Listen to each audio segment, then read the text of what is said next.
بچے ساتھ ہو، صحرا کا علاقہ ہو، تپتی ہوئی ریت ہو، اتنے کٹھن اور سخت حالات، چاروں جانب موت ہی موت، دور دور تک اپنوں کا نام و نشان کوئی نہیں، اور اکیلے فیصلہ کرنے والے امام حسین، باقی سارے بچے ہیں یا عورتیں، سارے بڑے اکیلے 19 لوگوں کو ایک بار میں حضرت ایسے ہی تماشا بنا دیا ہے۔ مظلوم تھے وہ تو رو رہے تھے، ہر مقرر یہ کہہ رہا ہے کہ وہ تو بار بار کہہ ابا پانی مل جائے، پانی آ جائے، ترس گئے۔ خدا کا خوف کرو، یہ دلیر لوگ تھے، ان کی باتیں آج بھی پڑھ کے دلیری پیدا ہوتی ہے، دلیری پیدا ہوتی ہے۔ دل کٹا، دیکھ لو میں پس منظر پہ ہوں ابھی تک، میں بتا رہا ہوں کہ جہاد کس کے خلاف تھا؟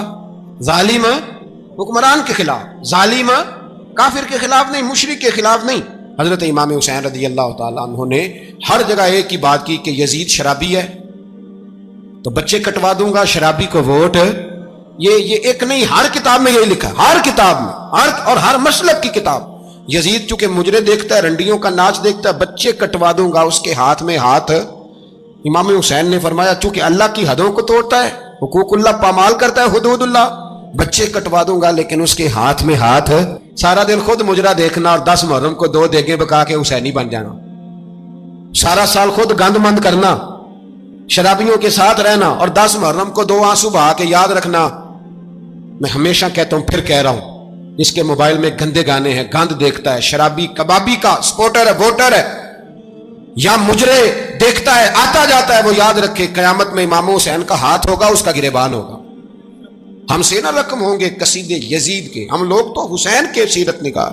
حضرت عباس کہتا ہے یزید نے تو بڑی خدمت، تو عبید اللہ ابن زیاد نے قتل کیا، بے شرمو، اگر عبید اللہ ابن زیاد نے بھی قتل کیا تھا تو حکومت کس کی تھی؟ لیکن جو بندہ نبی پاک کی ماں کو دوزخی کہے، حضور کے باپ کو جہنمی کہے، یزید کو امیر المومنین کہے، اس کے ساتھ اتفاق رائے کر لیا جائے، یہ مذہب ہماری سمجھ میں نہیں آتا، بالکل نہیں آتا، قطعاً نہیں ہماری سمجھ میں آتا۔ کیسے اتحاد کر لیا جائے؟ یہاں تو میرے بھائی جو ہمارے ابا کا مخالف ہو، اس سے اتحاد نہیں ہوتا، اور جو نبی پاک کے والد کو دوزخی کہے اس سے اتحاد ہو جائے۔ کہتے ہیں جی وہ جی اتنی فرقہ واریت ہو گئی، ہم کس مسجد میں جائیں؟ 60 پارٹیاں پاکستان میں رجسٹرڈ ہیں جو الیکشن لڑتی ہیں، کبھی کسی بندے کو ٹینشن نہیں ہوئی کہ کس کے پاس جائیں کس کے پاس نہ جائیں، کبھی نہیں کو بولا کہ اب وہ بھی کھڑا ہو گیا، وہ بھی، کوئی ٹینشن نہیں۔ مذہب کی باری ٹینشن ہو جاتی ہے، اتنا بڑا مذہب ہوتا ہے بھائی، غلط بندے بھی آ ہی جاتے ہیں بیچ میں، تھوڑا پہچان کے چلنا پڑتا ہے صحیح کون ہے اور غلط۔ اور یہی تو ہمیں امام حسین نے بتایا ہے کہ مذہب کے اندر ہی تم نے شناخت کرنی ہے کہ بندہ ٹھیک کون ہے اور بندہ غلط۔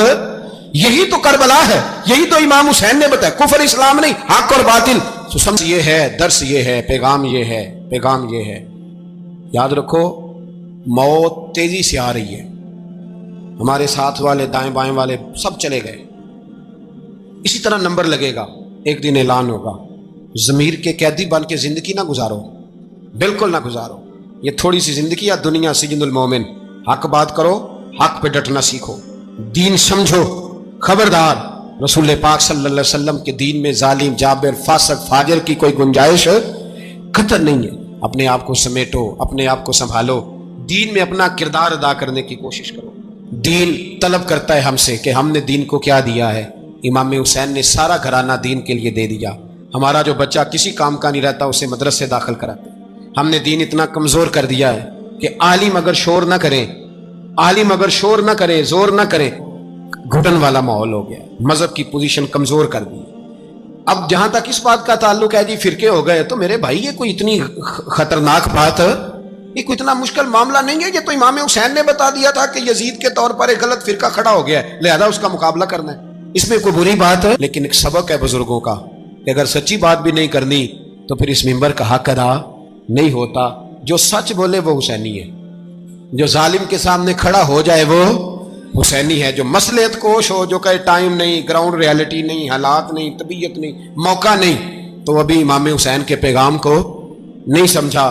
میں بہت سارے بزرگوں کا نام اس لیے نہیں لیتا کہ لوگ ایسے نہ کہیں کہ کسی کا نام کیش کرایا جا رہا ہے، لیکن میں نے سارے مناقب پڑھے ہیں، میری لائبریری میں کتابیں ہیں، میں پڑھتا رہتا ہوں، میں سفر میں بھی ساتھ رکھتا ہوں۔ لیکن حضرت شیخ عبدالصبور بیگ منشور ہزاروی کا شعر امام علی مقام کے مقابلے میں اس طرح کا ہے کہ مجھے سارے شاعروں سے زیادہ وزنی محسوس ہوتا ہے۔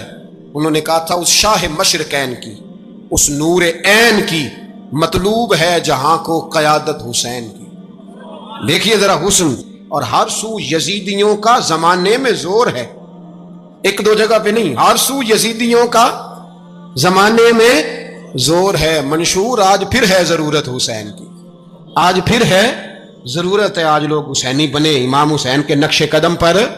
وہ کہتے ہیں زور ہو گیا یزیدیوں کا، یہ ہمارے بزرگ ہمیں بتا گئے، مسجد کی طرف توجہ کرو، اپنے بچوں کی نگہبانی کرو۔ دنیا کی زندگی اتنی مختصر ہے کہ ایک خواب لگے گا جب ہم جائیں گے دنیا، ایک خواب لگے گا، خواب تھا جو کچھ کے دیکھا، جو سنا افسانہ تھا۔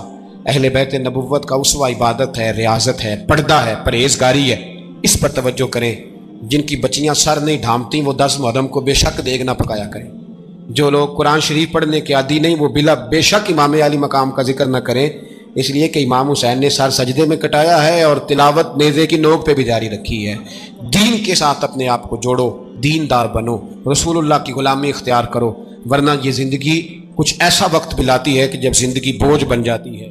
کچھ لوگ صحابہ کے بارے میں کمزور جملے بولتے ہیں، غلط باتیں کرتے ہیں، کچھ اہل بیت نبوت کے بارے میں غلط باتیں کرتے ہیں۔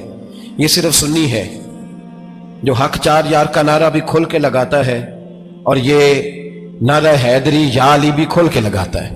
یہ اللہ نے صرف ہمیں مقام، وہ الگ بات ہے کہ ہم لوگ سننے کو تیار نہیں، سمجھنے کو تیار نہیں کہ اللہ نے ہمیں مرتبہ کتنا عطا فرمایا ہے۔ یہ صرف ہماری امام حسین کی شہادت کا کچھ تھوڑا سا پس منظر۔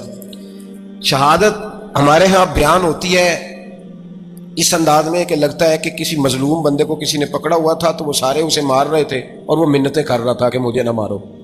اتنی ہائے ہائے کی جاتی ہے کہ محسوس ہوتا ہے کہ امام علی مقام بڑے پریشان تھے کہ کسی طریقے سے، اور ان کا خاندان بڑا تکلیف میں تھا کہ جلدی کہیں کربلا سے نکل جائیں۔ حالانکہ اس دھرتی پہ، اس کائنات پہ صبر، شجاعت، استقامت اور حوصلہ جس سے کائنات سیکھے گی وہ صرف امام حسین ہی ہے۔ اتنے بڑے صابر آدمی کے بارے میں اس طرح کا رویہ اختیار کرنا کہ وہ تو گویا اس طرح کر رہے تھے کہ بس کسی طریقے سے میری معذرت، تو یہ امام حسین کی مظلومیت سنا کے لوگوں کو اس طرح کا کر دیا جاتا ہے، یہ انداز بتایا جاتا ہے کہ شاید واقعہ کربلا رونے دھونے کا نام ہے، حالانکہ بات یہ نہیں، بہادر ہے، دلیر ہے۔ وہ جو ہوتے ہیں نا خوش آمدی ٹولہ، ہمارے ملک میں جو اچھی خوشامد کرے اسے اچھی وزارت ملتی ہے، اچھی وزارت اسے دیتے ہیں، جو ذرا صحیح بدتمیز بھی ہو اور صحیح وکالت کرنے والا اسے وزارت صحیح دیتے ہیں۔ تھا یہ چلاک لوگ زندگی میں ہمیشہ دھوکہ کھاتے ہیں، چلاکیاں انسان کو گراتی ہیں اور اتنا منہ چھیل جاتا ہے کہ منہ پہچانا ہی نہیں جاتا۔ بندہ اپنے آپ کو رب رسول کے حوالے کر دے تو اللہ بڑی بہترین جزائیں عطا کرتا ہے۔ یہ لوگ تیزی دکھاتے ہیں بعض، تو یزید بھی تیزی دکھانے والا تھا۔ اس خیر کرے جڑا نماز پڑھائے ہو مولوی، جڑا ٹل پائے ہو پیر، جڑا مہینہ نہ نہائے چھوٹا پیر، تو جڑا 6 مہینے نہ نہائے ہو بڑا پیر، کہتے بابا پہنچے ہیں، کڑے چھڑے جو پہن لیے۔ بھائی امام حسین تو نمازیں پڑھاتے تھے، مولا علی تو نمازیں پڑھاتے تھے، مسجد کے خطیب تھے، اب اس کو تو مولوی کہہ دیا جاتا ہے بیچارے کو۔ تو ملنگ کون ہوتا ہے جی؟ کہتے جڑا کپڑے کٹ پائے۔ کیا تماشا ہے، قوم جدھر دل کرتا ہے نکل جاتی ہے۔